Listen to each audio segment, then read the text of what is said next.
नमस्कार, प्रणाम, अभिनंदन, स्वागत। दोस्तों, मैं आपकी अपनी होस्ट एंड दोस्त उर्मिल सखी हाजिर हूँ लेकर आपका पसंदीदा कार्यक्रम दस्तक दिल की बात कलम से। अपने सभी दर्शकों का दिल से अभिवादन करती हूँ, अभिवंदन करती हूँ, नंदन करती हूँ और धन्यवाद भी करती हूँ, क्योंकि आपकी प्रतिक्रियाएं, आपका प्यार हमें दिन ब दिन मिल रहा है और हम भी तो आपके लिए लेकर आते हैं हर बार एक ख़ास मेहमान। और आप जानते हैं, दस्तक में हमारे जो मेहमान होते हैं वो होते हैं जो साहित्य की दुनिया का जाना पहचाना नाम है, ख़ास पहचान रखते हैं। और इस कड़ी में आपकी मुलाकात आज जिस शख्सियत से जिनसे करवा रहे हैं उनके बारे में मैं आपको बता दूं कि बड़े बड़े मंचों पर पढ़ते हैं, गज़ल कहते हैं, तरन्नुम में भी कहते हैं, तहत में भी कहते हैं और राष्ट्रीय स्तर के मंचों पर अपनी खास पहचान रखते हैं, नाम रखते हैं और आयोजन बहुत अच्छे करते हैं मुशायरों के। साथ ही अनेक ऐसी संस्थाएं हैं जिसके सदस्य हैं, एक दो संस्थाएं ऐसी हैं राष्ट्रीय स्तर की जिनसे जुड़े हैं और अध्यक्ष भी हैं एक दो संस्थाओं के, और जगह जगह पर हर मौके पर, ख़ास मौके पर मुशायरा भी आयोजित करते हैं। अगर हम दूसरे शब्दों में कहें तो हम यही कहेंगे कि उनकी रूह मुशायरे में ही बसती है। और मंचों पर जो शिरकत करते हैं तो हमने सोचा क्यों ना आज आपसे रूबरू करवा दें, तो करवाते हैं आपसे उनकी मुलाकात। आज हम स्वागत करते हैं अपने प्रांगण में, राजवीर जी आपका जस्ट टीवी के प्रांगण में हम दस्तक दिल की बात कलम से कहने के लिए आपका स्वागत करते हैं। बहुत शुक्रिया आपका भी, आपने हमें बुलाया यहाँ पे जी। राजवीर जी, आपको बड़े मान सम्मान अवार्ड सब मिले हैं और आज हम आपको आवाज़ दे चुके हैं यहाँ पे आने के लिए और आपने हमारा निमंत्रण स्वीकार किया है। जी, तो आज हम आपका पूरा फ़ायदा उठाएंगे। मैं भी तैयार हूँ अपना फ़ायदा देने के लिए जी। और आपको पता है ये जो दस्तक कार्यक्रम है इसमें हमारा जो शायर है, राइटर है, वो अपने दिल की बात तो कहते ही हैं हमारे जो शायर आते हैं, लेकिन दिल की बात कलम से भी कहते हैं। तो आज आप हर तरह से जवाब देने के लिए तैयार हैं। जी जी। तो हमारे दर्शक आपकी शायरी का भी आज लुत्फ़ लेंगे, सुनेंगे उनसे बहुत खूबसूरत शायरी। लेकिन शुरुआत करते हैं शायर के परिचय से। तो राजवीर जी, आप अपने बारे में बताइए कि आप कहाँ से हैं, कहाँ जन्म हुआ, कहाँ शिक्षा हुई, कहाँ नौकरी करी। पहले तो यहीं से शुरुआत करते हैं क्योंकि आपके बारे में जानना भी उतना ही ज़रूरी है। नहीं, बेशक, और बहुत अच्छा आपने ये सवाल किया है। किसी भी प्रोग्राम को शुरू करने से पहले अगर आप उस व्यक्ति विशेष के बारे में परिचय नहीं होगा जी, तो मुझे लगता है कि वो फिर प्रोग्राम में जो परिचय है उनका, वो सही बात किरदार है वो थोड़ा अधूरा रह जाता है। सही बात। तो मेरा पूरा नाम राजवीर सिंह है और मैं बेसिकली रुड़की के पास मेरा गांव है, रुड़की हरिद्वार जी, वहाँ के पास मेरा गांव है। डिस्ट्रिक्ट सहारनपुर में है, रामोपुर गांव है जी। और मेरी शिक्षा वहीं गांव के पास ही एक राजपुर कस्बा है वहाँ पे हुई है। उसके बाद गुरुकुल नारसन से मैंने +2 की है जी। और उसके बाद फिर मैंने रुड़की से इंजीनियरिंग की है, ये 88 में की है मैंने जी। और रुड़की से उसके बाद नहीं, उस वक्त IIT नहीं थी। अच्छा। उस वक्त ये यूनिवर्सिटी ऑफ रुड़की थी। ओके। मैंने डिप्लोमा भी किया है और उसमें उसके बाद फिर मैंने अपनी इसकी डिग्री हासिल की है। और उसके बाद फिर मैं नौकरी में रहा हूँ। मैं सिविल इंजीनियर रहा हूँ जेपी इंडस्ट्रीज़ में और 5-6 साल तक मैंने काम किया उसमें। इस दौरान भी मेरा जो साहित्यिक सफ़र है वो चलता रहा। वो तो शुरू से ही मुझे रुझान था काफ़ी, हिंदी में, उर्दू में, ये मेरे दिल को छूती थी ये चीज़ें। कब यह शौक़ लगा आपको शायरी का? शायरी का शौक़ तो मुझे शुरू से ही है, ये समझिए आप। जब मैं बहुत छोटा था तो उस वक्त टेलीविज़न भी नहीं होते थे। अच्छा। और रेडियो पर अगर कभी कोई इस तरह का कोई प्रोग्राम आता था तो मैं बड़े दिल से सुनता था। पता नहीं मुझ में ये चीज़ कहाँ से आई, मेरी माँ से आई है। मेरी माँ बहुत अच्छी गाती हैं और ग्रामीण अंचल में जिस तरह के गीत होते हैं वो बहुत तरन्नुम में गाती थी। तो कहीं ना कहीं मेरे लोकगीत, पिताजी में तो मेरे ये गुण नहीं थे, लेकिन माँ से मुझे शायद ये मेरे अंदर आया है। गीत गाते होंगे। लोकगीत गाती थी बिल्कुल, जो 30 त्योहारों पे, शादियों पे जो महिलाएं गाती हैं। बहुत अच्छी आवाज़ है उनकी। जी जी। तो वहीं से ये आया है और उसके बाद ये सिलसिला जारी है बस। जी, फिर तो आप- शुरुआत करते हैं एक मुकम्मल गज़ल से, क्योंकि जी। बातों का सिलसिला भी हम जारी रखेंगे, लेकिन जी जी सुनते हैं। जी जी जी। बेशक।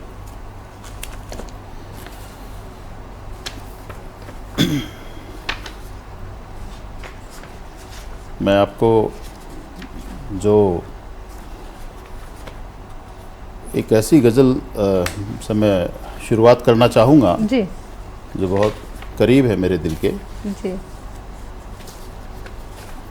दिल के करीब तो मुझे लगता सारी है वरना दिल के करीब नहीं होती तो आपके हाथ में भी नहीं होती। जी जी, स्वागत है। कल्बो नजर रहे ना मेरे अख्तियार में,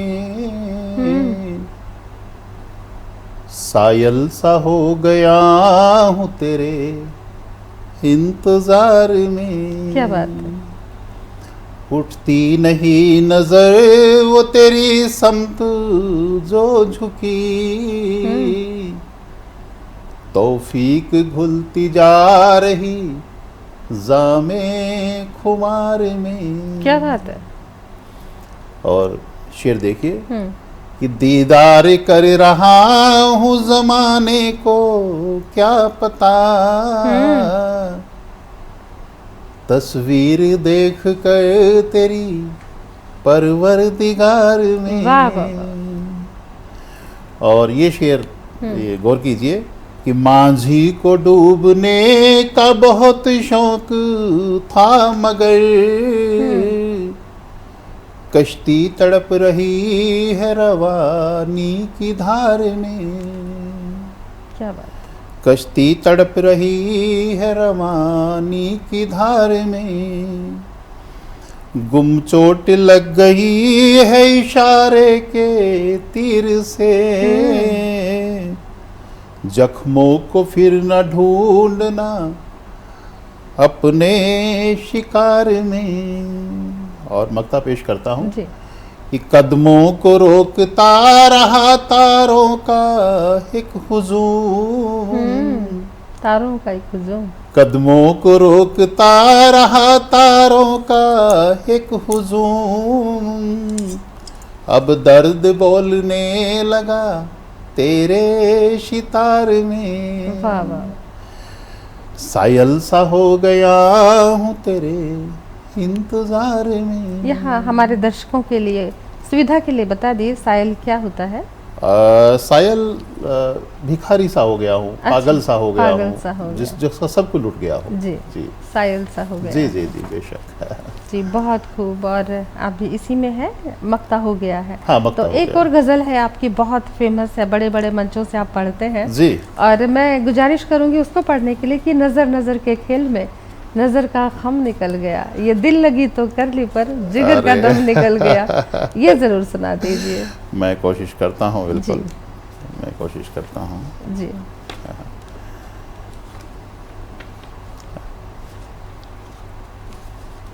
और नजर नजर के इतनी खेल। सारी पुस्तकें हैं, आप सभी विधाओं में कहने लगे हैं, जी। उपन्यास, कहानी, और आने वाले समय में आपकी पुस्तकें भी प्रकाशन के लिए गई हुई हैं। और इस दौरान आपकी जो है ये गज़ल की किताब भी प्रकाशन के लिए जानी है, जी पांडुलिपि आपके हाथ में है। जी चलिए मैं सुनाता हूँ आपको ये जी गजल। तहत में पढ़ देता हूँ। हाँ, तहत में बता दीजिए। हाँ। नजर नजर के खेल में नजर का खम निकल गया, नजर नजर के खेल में नजर का खम निकल गया, ये दिल लगी तो कर ली पर जिगर का दम निकल गया। वाह वाह वाह। ये दिल लगी तो कर ली पर जिगर का दम निकल गया। और शेर देखिए कि मैं आंसुओं को पलकों पे सजाता रहा प्यार से, मैं आंसुओं को पलकों पे सजाता रहा प्यार से, मुझे पता नहीं कि कब वो खुश फहम निकल गया, है है। मुझे पता नहीं कि कब वो खुश फहम निकल गया। और सुबह से जंग जारी है दिलो जहन के दरमिया, सुबह से जंग जारी है दिलो जहन के दरमिया, कि कत्ल जिसका करना था वही सनम निकल गया। कत्ल जिसका करना था वही सनम निकल गया, और कि कत्ल जिसका करना था वही सनम निकल गया। ये हकीकत है या सिर्फ कल्पना है? नहीं, कल्पना भी कह सकती है, कुछ हकीकत भी होती है। जी, स्वागत है जी, बहुत खूब। और जी, आपसे एक मुकम्मल गज़ल के लिए पेशकश करेंगे,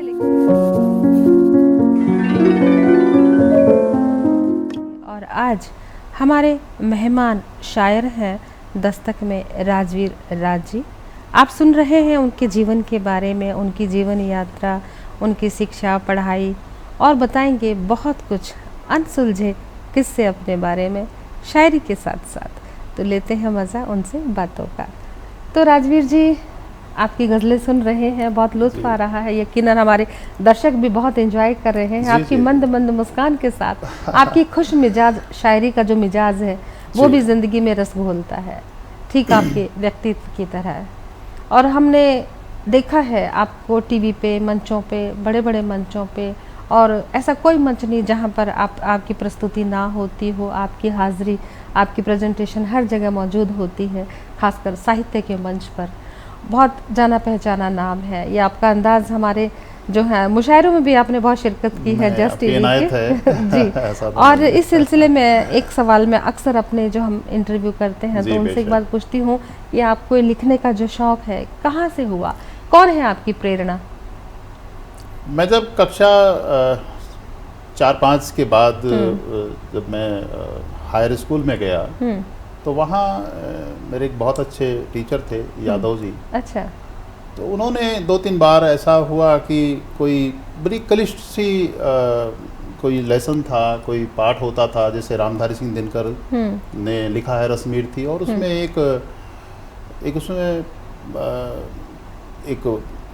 एक लेसन था, और वो था मनुष्य और सर्प। अच्छा। तो वो मनुष्य और सर्प का, चूंकि वो बहुत क्लिष्ट भाषा है उसकी, तो उन्होंने एक पेन लगाया हुआ था। अच्छा। और तब बच्चों ने कहा कि सर आपने बड़ा खूबसूरत पेन लगाया हुआ है।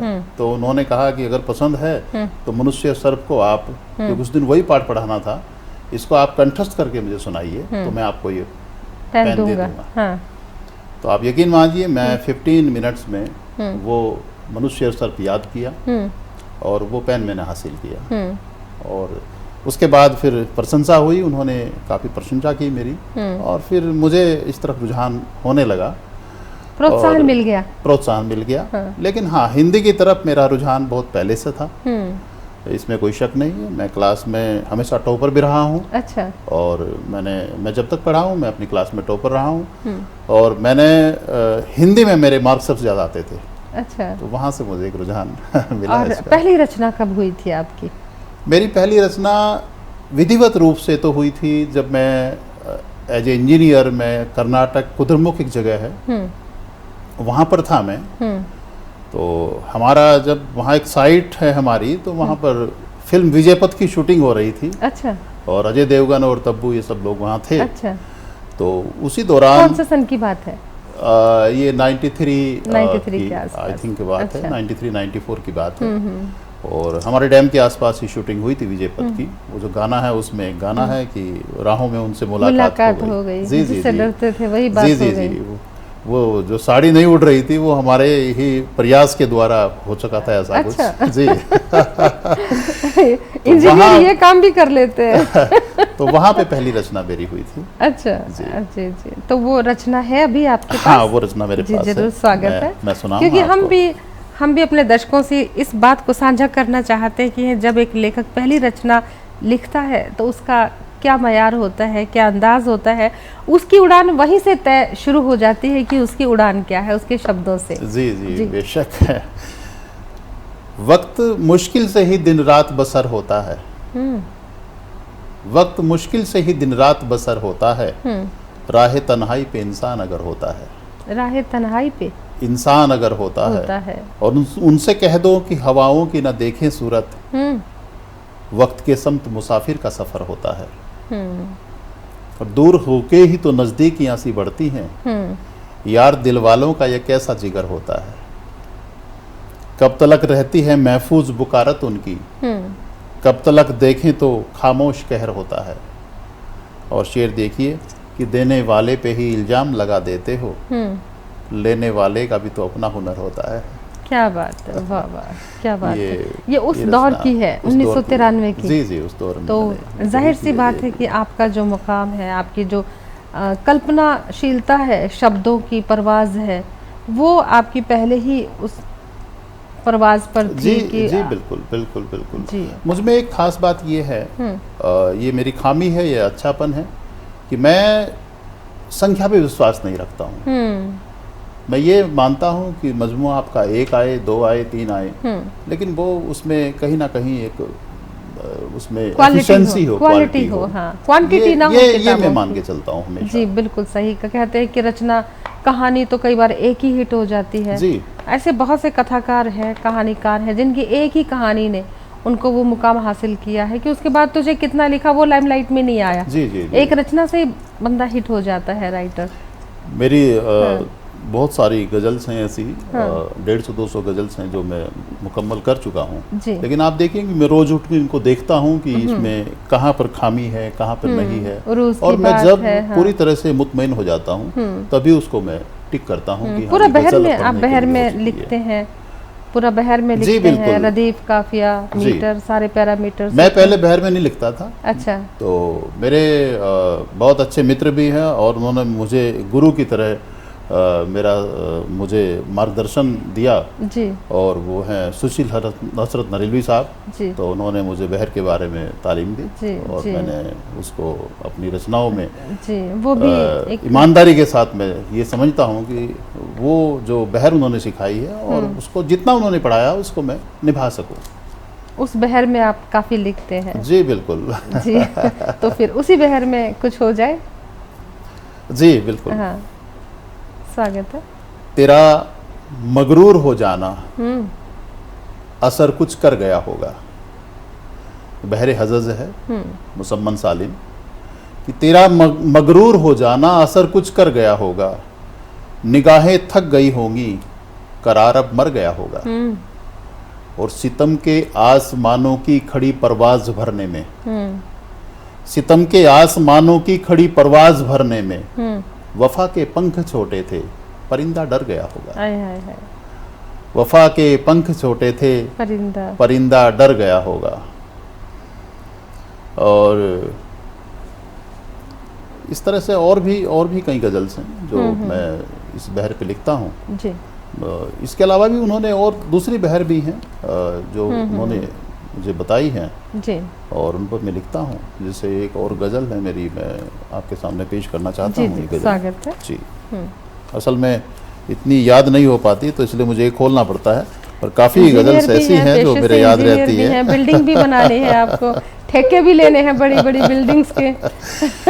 हाँ नहीं, वो भी बहुत ज़रूरी है। और साथ में गज़लों का ठेका भी उठाना है। जी। दोनों चीज़ों को साथ निभाना, गृहस्थी और साहित्य। इसमें इसी बहर में मैं और कुछ शेर पेश करता हूँ। जी जी। हाँ।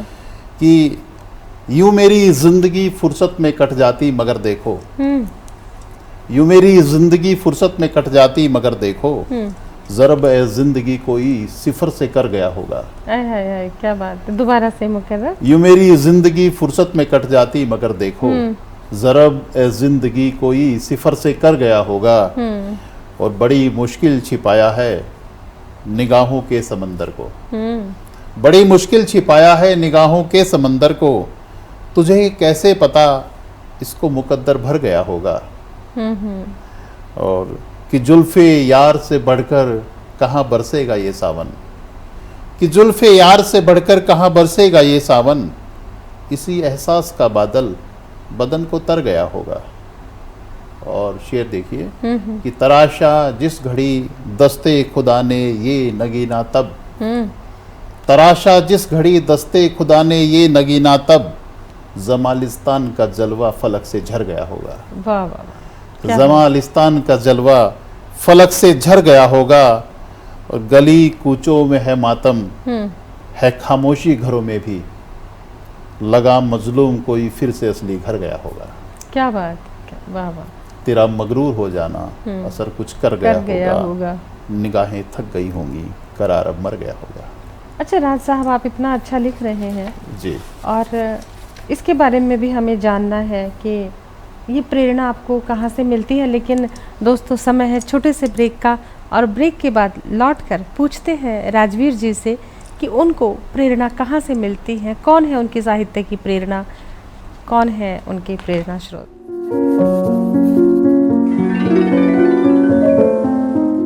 और आज हम दस्तक में बात कर रहे हैं राजवीर जी से, जान रहे हैं उनकी रचना धर्मिता, गज़लों का दौर कब शुरू हुआ, किन से मुतासिर हैं, किन को पढ़ना पसंद करते हैं।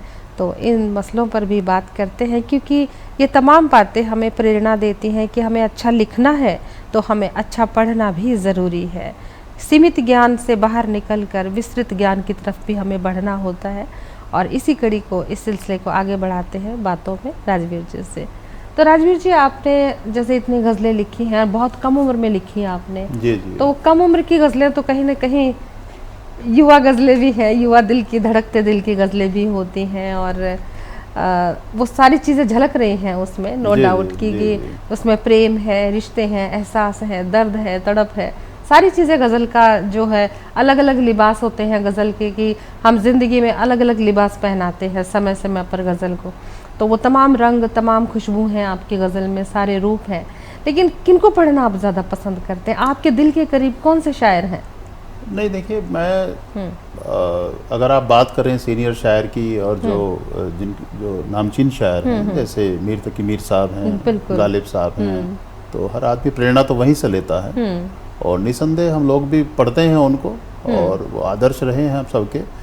लेकिन उसके बावजूद जो आज के टाइम में भी, ज़माने में बहुत सारे ऐसे शायर हैं जो बहुत अच्छा काम कर रहे हैं। जैसे अबरार काशिफ साहब हैं, मुझे बहुत बेहद पसंद है वो, बहुत बढ़िया शायरी करते हैं।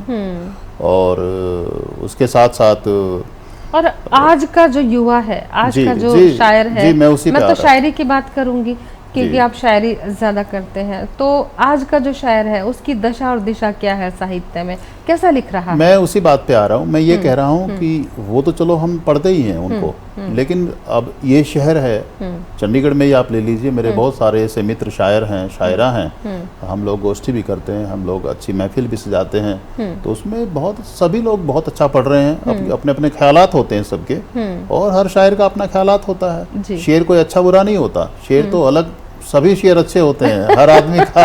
अब आप खुद को ले लीजिए कि आप कितनी अच्छी शायरा हैं, तो आपसे भी मैं बिल्कुल मुतासिर होता हूँ। थोड़ा हल्का करते हैं, और शेर तो शेर होता है, कोई हल्का शेर हो सकता है, कोई भारी शेर हो सकता है। जी बिल्कुल बिल्कुल। तो मैं, देखो, ये जहाँ भावना है, जहाँ संवेदना है, वहीं शायर है, वहीं शायरी है। बड़ा अच्छा शेर मैंने एक बार कहा था ये, कि तुम्हें हर कूचे में कांटे बहुत मिले होंगे, तुम्हें हर कूचे में कांटे बहुत मिले होंगे, सुना इस शहर के फूलों ने खुदकुशी कर ली, और मैं सच्चे ताक के दियों में तेल भरता रहा, मैं सच्चे ताक के दियों में तेल भरता रहा, हिजर की रात सारी रोशनी को चाट गई। क्या बात है। तो कभी कभी अपने शेर भी अच्छे लगते हैं आदमी को। तो शहर के साहित्यकार आपकी नज़र में लग रहा है कि सही सार्थक प्रयास कर रहे हैं? जी बिल्कुल, नए नए बच्चे आ रहे हैं, बहुत नए बच्चे आ रहे हैं, बहुत अच्छा लिख रहे हैं। और सबसे बड़ी बात यह है कि देखिए, बहुत लोग साधना में लगे हुए हैं, उसमें आप भी शामिल हैं। हम लोग यहाँ इंटरव्यू आप करा रही हैं, लोगों को रूबरू कराती हैं, उसमें हौसला अफजाई होती है, ये बहुत बड़ी बात होती है जी। और इसी तरह से ये कुनबा बढ़ना चाहिए, मैं उसको कुनबा कहता हूँ जी, और ये कुनबा जो है आज की भागदौड़ की लाइफ में ये कुनबा सिमटता जा रहा है, इसको बढ़ाने का काम आप कर रही हैं जी। इसलिए, और राज जी, एक बात और बताइए कि जैसे आप साहित्यकार हैं, मैं उनसे एक सवाल अक्सर पूछती हूँ कि रोजी रोटी के लिए हमें, जैसे आप इंजीनियरिंग कर रहे हैं, है ना, तो आप इंजीनियर हैं, आप मकान बनाते हैं, कंस्ट्रक्शन करवाते हैं, इस तरह से इस फील्ड में है, लेकिन लिखने का जो समय होता है तो कैसे लिखते हैं, और घर में क्या सहयोग रहता है? कई बार मेरे ऐसे मित्र हैं जानकारी में जो लिखते हैं लेकिन घर वाले प्रमोट नहीं करते, ऐसे भी देखिए, उनकी रचनाएं फाड़ दी जाती है कि तो प्यार प्रेम की लिख रहा है भाई कुछ चक्कर है। नहीं, ऐसे भी लोग देखे हैं, बड़ा बुरा हाल है कई जगह। मैं उर्मिल जी असल में श्रृंगार का मैं लेखक हूँ, मैं कवि हूँ, मैं शायर हूँ, श्रृंगार पे मैं लिखता हूँ, और श्रृंगार के साथ साथ देशभक्ति पे भी कोशिश कर रहा हूँ। लेकिन मुझ में संवेदनाएं जो हैं वो श्रृंगार और जो भावुक कर देने वाली चीज़ें हैं वो मुझे उद्वेलित करती है कहीं ना कहीं, और उस पर मैं गहराई से लिखने की कोशिश करता हूँ।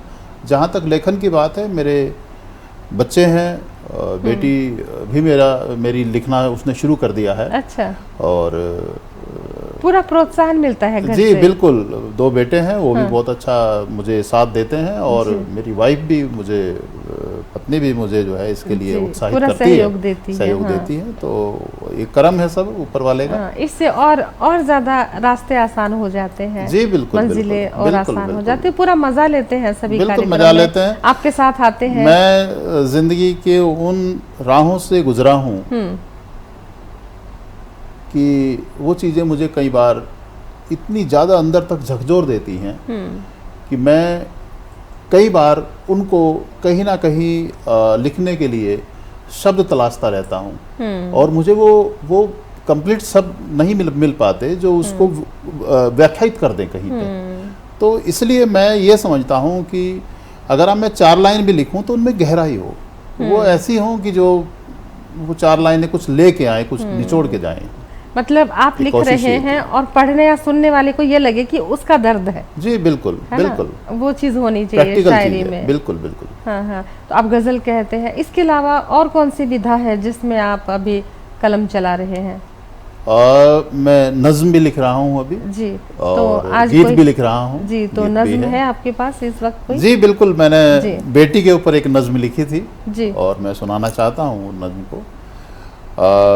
मेरी बेटी बाहर रहती है, मैंने उसी को केंद्र में रखते हुए ये नज्म लिखी है, और बहुत सारी और भी बेटियां हैं जिनके दर्द को महसूस करता हूं, और इसको ये समझता हूं कि ये प्रैक्टिकल रूप से जो लफ्ज़ हैं इसमें प्रैक्टिकल रूप से आपको महसूस देंगे। मैं शुरू करता हूं यहाँ से जी। कि चूल्हे में जो तपती है दिन रात वही मैं हूँ, चूल्हे में जो तपती है दिन रात वही मैं हूँ। इसका उन्वान है नज्म का बेटी बाबुल की।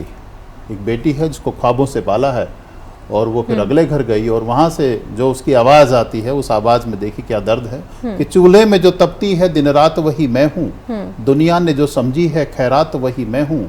जिल्लत से भरी अंगिया, कांटों से भरा आंचल, रोकर जहाँ मर जाएं जज्बात वही मैं हूँ। और अश्कों को कहीं पलकों की कोर में बहना है, कोई चीख भी ना उठे और दर्द भी सहना है। बाबुल ये तेरी बुलबुल इतना तो समझती है, एक आग का दरिया है और आग में रहना है। और दीवार के साए में साए को तरसती हूँ, दीवार के साए में साए को तरसती हूँ। ख्वाबों को मसलती हूँ, उल्फत को मचलती हूँ। अनजान सी ये दुनिया ये हाल है कि अब तो माँ के किए माथे पर चुंबन को सी सकती हूँ। क्या बात है।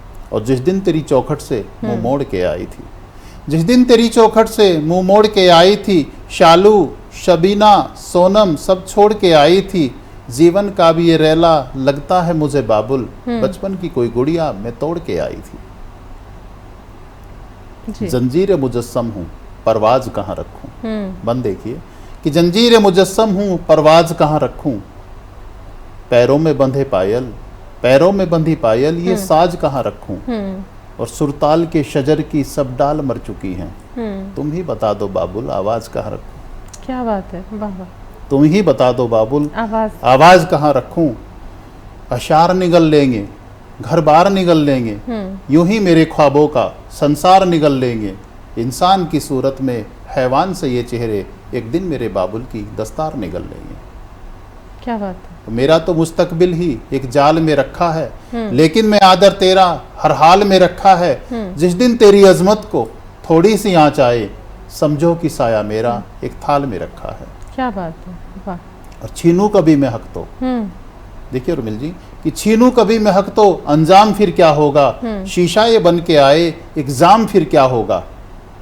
और मुंसिफ की तरह एक दिन मुलजिम को सजा दूं तो मुंसिफ के सर पे सोचो इल्जाम फिर क्या होगा। क्या होगा। लोगों के इरादों से अनजान नहीं हूं मैं, दिन रात यूं जलने का सामान नहीं हूं मैं। लोगों के इरादों से अनजान नहीं हूं मैं, दिन रात यूं जलने का सामान नहीं हूं मैं। दुर्गा भी कभी मैं थी, ज्वाला भी कभी मैं थी, मुश्किल से भी मुश्किल हूँ आसान नहीं हूं मैं। और मक्ता देखिए जी। कि एक शब कहीं कोने से एक अब्र सा उठूंगी, एक शब कहीं कोने से एक अब्र सा उठूंगी, दिन रात के जलने पे बरसात सा बरसूंगी, अफसोस नहीं करना बिजली भी गिरा दूं तो ये जुर्म का अफसाना तारीख सा बदलूंगी, ये जुर्म का अफसाना तारीख सा बदलूंगी। क्या बात है, क्या बात है, बहुत ही खूबसूरत नज़्म है।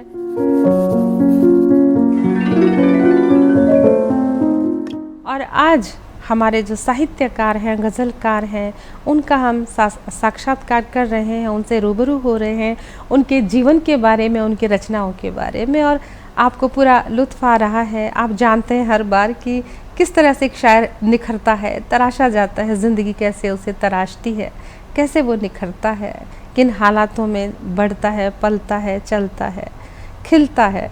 तो बातों का सिलसिला बढ़ाते हैं राजवीर जी से। खिले हुए चेहरे से जब खिली खिली गज़लें आती हैं तो गज़लों पे भी निखार आता है। और राजवीर जी एक बात बताइए, आप किस वक्त लिखते हैं? इतना आपका जो प्रोफेशन है, पेशा है, वो आपका मतलब कंस्ट्रक्शन वाला है, आप फील्ड में रहते हैं, तो फिर किस वक्त लिखते हैं? इतनी खास गज़लें हैं आपके। बहुत किरदार है मेरे, मुझे निभाने के लिए। अच्छा। मैं भवन निर्माण भी करता हूँ। अच्छा। और अच्छे लेवल पर करता हूँ। उसके साथ में मेरा एक फार्म है, एग्री फार्म है, एग्रो फार्म, उसमें लगभग 20,000 पेड़ मैंने पॉपुलर के लगाए हुए हैं जी।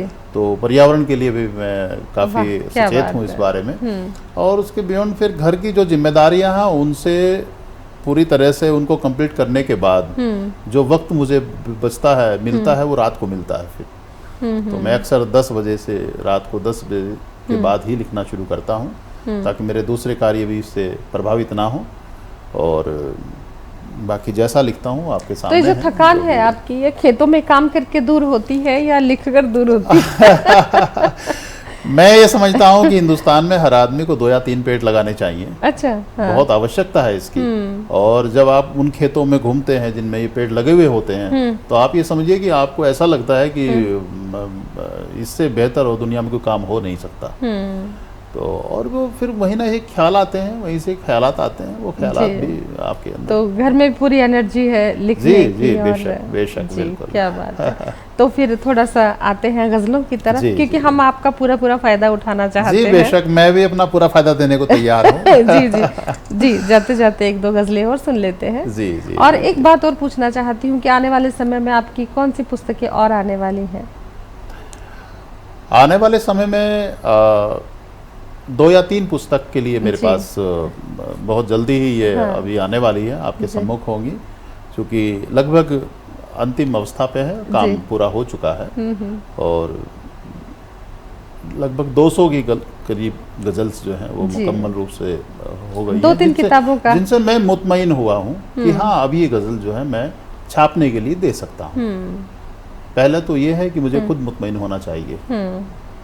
तो बहुत जल्दी आपके सामने होगी जी, ऐसे उम्मीद है मुझे। जी, हम दुआ करते हैं जल्द आए। जी जी। और वो गज़लें हमारे दर्शकों के दिल तक जाएंगी और कभी न कभी यकीनन हम दस्तक के बाद हमारे मुशायरे में हम आपसे को बुला कर वो गज़लें अपने दर्शकों तक पहुंचाएंगे। आप बहुत अच्छा कहते हैं। और तो फिर से चाहते हैं कि आप जाने से मतलब दस्तक में एक और खूबसूरत गज़ल से दस्तक दें। जी जी जी, तरन्नुम से मैं पेश करना चाहूँगा। हाँ हाँ बिल्कुल। एक शेर पेश करता हूँ पहले जी। कि हमने बहुत संभाल कर रखा था फासला, हमने बहुत संभाल कर रखा था फासला, तुम रूबरू हुए तो इरादे बदल गए। क्या बात है, बहुत अच्छे इरादे हैं। और ये खाली मुझे लगता है राजवीर जी, ये खाली शेर नहीं है, ये जिंदगी का फलसफा है। जी बिल्कुल, कि आप अपने आप को रिप्रेजेंट करते हैं कि आपकी विचारधारा क्या है। जी जी बेशक। आपकी जो शैली है लिखने की, कि हम कितना ही किसी को हम शिकायत कर लें, लेकिन जब सामने आते हैं तो आप जो है निहत्थे हो जाते हैं, आप शस्त्र। मैं आप यकीन मानिए कि जब कोई शेर होता है और वो अगर जहन में कोई आती है, कोई ख्यालात आते हैं, तो मैं उसको एक बार लिखता हूँ, फिर बार लिखता हूँ, फिर काटता हूँ, मिटाता हूँ, फिर दोबारा लिखता हूँ। और जब तक मैं पूरी तरह मुतमईन नहीं हो जाता कि हाँ इसका इम्पैक्ट है। क्यों, देखिए जैसे बिहारी साहब थे कि बिहारी में ये एक बात कभी हमने पढ़ी है ये चीज़ें कि कि बिहारी ने गागर में सागर भर दिया, यानी कम लफ्जों में अपनी बात ज़्यादा से ज़्यादा कहना, यही शायरी है, यही लेखन है जी। तो कोशिश यही होती है कि उसमें अच्छी तरह से उसको पेश किया जाए और अच्छे सीधे मतलब दिल से दिल की बात, दिल से निकली बात दिल तक जाए। जी बिल्कुल, दिल तक जाए और कम लफ्जों में जाए। और आपको अपनी बात कहने के लिए कहीं ना कहीं एक प्लेटफॉर्म ना बनाना पड़े। शायरी या गजल वो है जी कि आपने बात कही और आगे सीधे दिल जो गीतों पहुंच गई और वही इम्पैक्ट किया, उसमें जरूरत नहीं होती आपको भूमिका बनाने की कैसे। चलिए मैं गजल पे आपके सामने गजल पेश करता हूँ जी। कि जिस शे पे नक्शे पा मिले तेरे ख्याल के, वाह वाह। जिस शे पे नक्शे पा मिले तेरे ख्याल के, हमने कलेजा रख दिया उस पर निकाल के। क्या बात है। हमने कलेजा रख दिया उस पर निकाल के, और मंजिल है कातिलाना और रास्ते जवाल के, देखो कदम बढ़ा लियो एक एक संभाल के। क्या बात है। तुम क्या गए दो आंखें तो छलकी थी रात भर,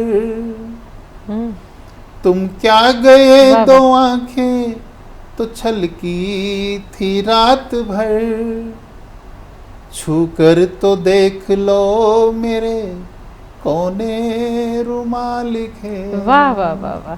छू कर तो देख लो मेरे कोने रुमाल के, चंदा सा हुस्न हाय सितारों सा है शबाब। क्या उपमा है। चंदा सा हुस्न हाय सितारों सा है शबाब, सूरज मुरीद हो गए तेरे जमाल के। क्या बात है। सूरज मुरीद हो गए तेरे जमाल के, उंगली सुलगने लग गई एक बुत को क्या छुआ।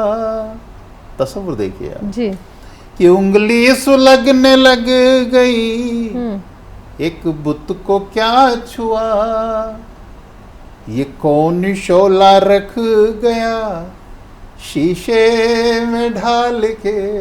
क्या बात है। वाह। ये कौन शोला रख गया शीशे में ढाल के, पलकें झुकी तो मिल गया जालिम हंसी जवाब। क्या बात है। पलकें झुकी तो मिल गया जालिम हंसी जवाब, टुकड़े बिखर के सो गए जिसमें सवाल के। क्या बात है। और मक्ता पेश करता हूँ जी जी। कि एक रात ढल रही उधर जलवे समेट कर, एक रात ढल रही उधर जलवे समेट कर, एक राज मर रहा इधर मारे विशाल के। क्या बात है। वाह वाह। हमने कलेजा रख दिया उस पर निकाल के। क्या बात है। बहुत ही खूबसूरती से निकाल के, बहुत ही खूबसूरती से आपने कलेजा निकाला है, कलम से भी, दिल से भी, शब्दों से भी, अलंकारों से भी, उपमा से भी। तो दोस्तों आज आपकी मुलाकात हुई राजवीर राज जी से। राज साहब जो हैं, आपने उनकी गज़लें भी सुनी, उनकी ज़िंदगी के बारे में भी जाना, और यकीनन ये आपको बहुत अच्छा लगता होगा जब आप अपने मेहमान शायर को सुनते हैं, उनकी ज़िंदगी से वाबस्ता होते हैं। और कोई भी सलाह के लिए, कोई भी इन्फो के लिए आप हमें info@justbroadcasting.com पे संपर्क करें। और दोस्तों आज आपको बहुत आनंद आया होगा, और मुझे फिर लौट कर आना है एक और नए मेहमान के साथ। तो अब दीजिए मुझे और राजवीर राज जी को इजाज़त। नमस्कार जी नमस्कार।